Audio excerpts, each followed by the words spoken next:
प्यारे बच्चों, जय हिंद। आपका हमारे चैनल में हार्दिक स्वागत है। आपकी वार्षिक परीक्षाएं हो चुकी हैं तथा 30 मार्च को आपका वार्षिक परीक्षा परिणाम भी आ गया है। आशा है आप अच्छे अंकों से उत्तीर्ण होकर के अगली कक्षा में आपने प्रवेश ले लिया होगा। इस सत्र आपको 1 अप्रैल से नया सत्र शुरू माना जाएगा, जिसके अंतर्गत आपको हमारा घर हमारा विद्यालय के अंतर्गत प्रयास पुस्तिका कक्षा 6 से 8 जो आपको दी गई है उसे भरना है। इसमें सभी विषय से संबंधित प्रोजेक्ट हैं जो आपको अपने अभिभावक एवं शिक्षकों की मदद से पूरा करना है। अभी तक आपने हमारे चैनल को सब्सक्राइब नहीं किया तो कर। प्रोजेक्ट कार्य 18 नीचे दी गई तालिका को ध्यानपूर्वक पढ़ें। वर्ष 2011 की जनगणना के अनुसार प्रदेश के 5 जिलों की जनसंख्या तालिका में दी गई है। तालिका है क्रमांक में 1, 2, 3, 4, 5। शहर का नाम इंदौर, जबलपुर, सागर, भोपाल, रीवा। जनसंख्या लाखों में इंदौर की है 32,76,697। जबलपुर की है 24,63,289। सागर की है 23,78,458। भोपाल की है 23,71,061 और रीवा की है 23,65,106। अब हमें इस तालिका को देखते हुए दंड आरेख या आयत चित्र बनाना है। आयत चित्र बनाने के लिए जो आपको खाली जगह दी गई है उसमें हम 2 अक्ष खींचेंगे, एक्स अक्ष समानांतर और लंबवत वाई अक्ष। या दूसरे शब्दों में हम ये कहें कि 2 सरल रेखाएं 90 अंश का कोण बनाते हुए खींचेंगे।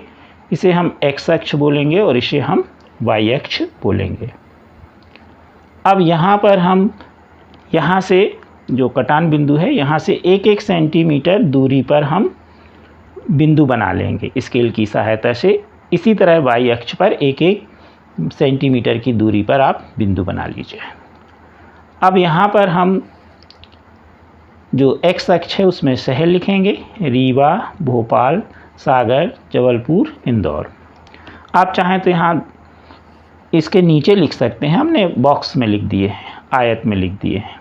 अब ये कैसे बनाएंगे, तो सबसे पहले हम जनसंख्या लेंगे और जनसंख्या में हम जो है 4-4 लाख के 1 सेंटीमीटर मान लेंगे। पैमाना जो हमने लिया है 4 लाख बराबर 1 सेंटीमीटर। तो 1 सेंटीमीटर को हम 4 लाख मान के चलेंगे। तो पहले जो हमने पहला सेंटीमीटर लिया है बिंदु, उसको हमने 4 लाख लिया है और यहाँ पर हम जिगजैग की रेखा बना देंगे, क्योंकि यहाँ पर आप 0 लिखेंगे तो 0 से 4 लाख होगा नहीं, तो ये जिगजैग रेखा बन जाएगी।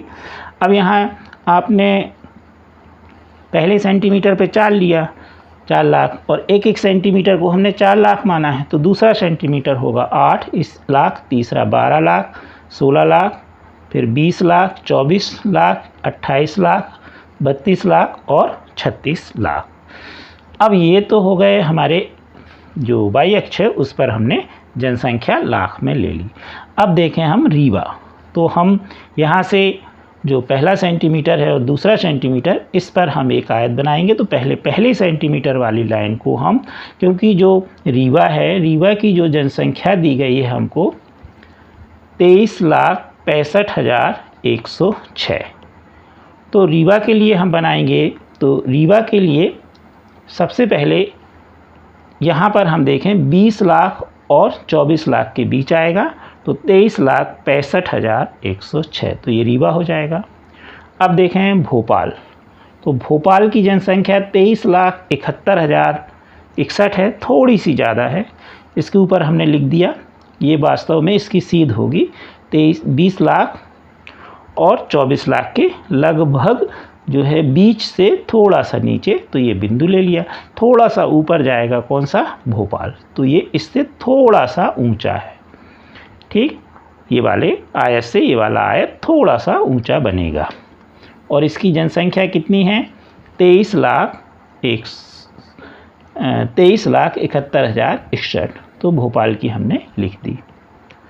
अब इसी तरह सागर की देखें तो हमारे पास है 23,78,458। तो ये थोड़ी सी इससे ज़्यादा है। तो देखिए ये आयत थोड़ा छोटा है, ये उससे थोड़ा ऊंचा है, ये उससे और ऊंचा है क्योंकि इसकी ज़्यादा है। तो और लेकिन ये सभी 24 लाख से जो है वो थोड़ा, देखिए तीनों नीचाई पर हैं। 24 लाख से तीनों क्या होंगे, नीचे होंगे। तो ये इस तरह से बड़े आसानी से तीनों आयत चित्र बन जाएंगे। अगला है जबलपुर, 24,63,289।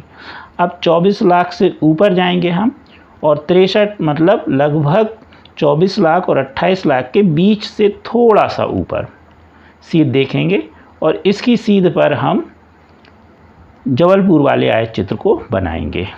इंदौर वाला कितना है, 32,76,697, यानी 32 लाख और 36 लाख के बीच में इसका बनेगा लगभग। तो ये इसकी आप सीध देखिए। ये अब ये बनाते कैसे हैं, सीध देखें तो हम पहले वाली सेंटीमीटर की लाइन लगभग 23,65,706 की सीध में ले लेंगे। ये देखिए आप, ये खड़ी लाइन, और दूसरी वाली को इसके समानांतर ले जाएंगे और मिला देंगे और आयत बन जाएगा। भोपाल के लिए अब हम यहाँ से हमने कौन सा बिंदु लिया था, दूसरा और तीसरा, पहला और दूसरा। अब हम कौन सा लेंगे, तीसरा और चौथा। तो पहले हम तीसरे वाले बिंदु को किसकी सीध तक ले जाएंगे, 23,71,061 की सीध तक। ये देखिए पहली वाली ये लाइन खींचेंगे और फिर दूसरी उसके समांतर खींचेंगे और मिला दें। इसी तरह ये सभी आयत आप बड़े आसानी से बना सकते हैं, और पैमाना आपका होगा 4 लाख बराबर 1 सेंटीमीटर। तो ये आप एक दो बार आप बनाइए। ध्यान रहे ये जो आयत होंगे इनकी चौड़ाई सभी की एक सी होनी चाहिए। देखिए 1-1 सेंटीमीटर है, इसलिए देखिए इनकी दूरी देख रहे हैं आप, तो ये कितनी है, 1-1 सेंटीमीटर है। तो ये बिल्कुल एक से होने चाहिए, ऐसा नहीं कि कोई चौड़ा है और कोई कम चौड़ा है, सकरा है। दूसरा, इनके बीच की दूरी भी आप देख रहे हैं, सभी एक सी होनी चाहिए। यहाँ भी आप देखिए ये डिस्टेंस कैसा है, सबका एक सा है। तो यह आयत चित्र बड़े आसानी से आप बना सकते हैं। प्रोजेक्ट कार्य 19, किन्हीं 4 स्वतंत्रता संग्राम सेनानियों के चित्रों को संकलित कर चिपकाइए और उनके बारे में संक्षिप्त में लिखिए, जो उनकी जानकारी है। तो आपको कोई भी 4 स्वतंत्रता संग्राम सेनानी के चित्र चिपकाना है और उनके बारे में लिखना है। सबसे पहले देखें हम भगत सिंह के बारे में। तो ये भगत सिंह है, चित्र आपको दिखाई दे रहा है। भगत सिंह भारतीय स्वतंत्रता संग्राम के प्रमुख नेता और शहीद थे। उन्होंने ब्रिटिश राज्य के खिलाफ संघर्ष किया और अपनी वीरता, साहस और आत्मबल के लिए वो प्रसिद्ध हैं। उनका प्रसिद्ध नारा था इंकलाब जिंदाबाद। वे शहीद के रूप में अपनी जान देकर 1931 में वो फांसी पर चढ़ गए। अंग्रेजों ने उन्हें फांसी दे दी थी। अब देखें हम महारानी लक्ष्मीबाई, ये उनका चित्र है। झांसी की रानी लक्ष्मीबाई भारतीय स्वतंत्रता संग्राम की प्रमुख नायिकाओं में से एक थी। वह अपनी बहादुरी, साहस और स्वतंत्रता पर आत्मसमर्पण के लिए प्रसिद्ध हैं।